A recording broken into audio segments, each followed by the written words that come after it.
Speaking of a tough situation, I don't know if you knew this, Will, but Ferrari recently lost its CEO, Louis Camilleri.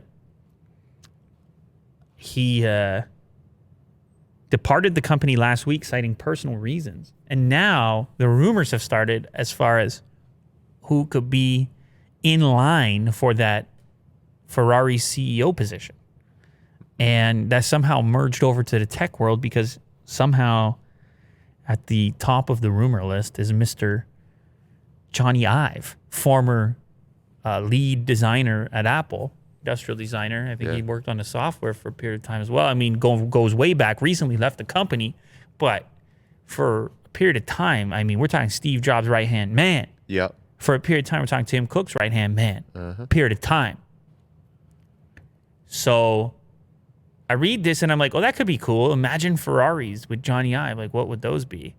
But then I was sitting there thinking and reading the comment section on Mac Rumors, and I was like, why? He's not qualified, you think? Wait, why? Does Why? he have some interest in cars and experience in cars that I'm unaware of? Because it would seem like, first of all, you wouldn't really want a job as a CEO of a car company not having, I mean, maybe a nice change of pace. But it seemed to me when he departed Apple, he was looking to go a little more low key. That's the way it felt to me. Started his own company, Love From, and then kind of was doing projects on the side, smaller projects.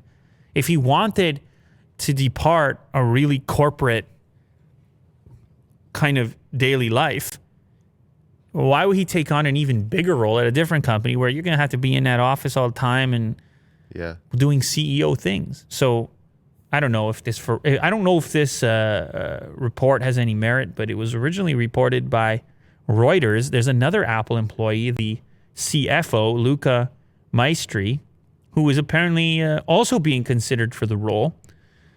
And I don't know, maybe this is just a thing where Ferrari wants to become more of a tech company. Maybe Ferrari wants to embrace electric. Maybe Ferrari wants to say goodbye to some of its traditional ways of doing things. Yeah, or maybe CEO, the term, is something different to them. You know, maybe, chief visionary. Yeah, right. Maybe they needed a vision. What would a Jony Ive Ferrari look like, though? Why do I feel like it might be boring? Plain. Plain. That's what I mean. Yeah, like overly simplified. Like, what if makes a Ferrari a Ferrari? Like, what other car do you already know the color of it before you see it? Oh, it's definitely a red Ferrari. They call it Ferrari red. Yeah. Like, there's something about the origin and the spice and the passion. I would call it passion when it comes to the Ferrari brand. But that could be the problem as well, can't it? Is that you can get too tied up in the tradition and lose your place in the future. So anyway, they are working on electric cars nonetheless, but we'll see. We'll see if Ive shows up as the CEO or if he knows anything about this rumor. Or maybe they start these rumors on purpose to attract other high-profile executives. Like, oh, Johnny's thinking about it? Well, in that case, that's the job I want. I'll submit my resume.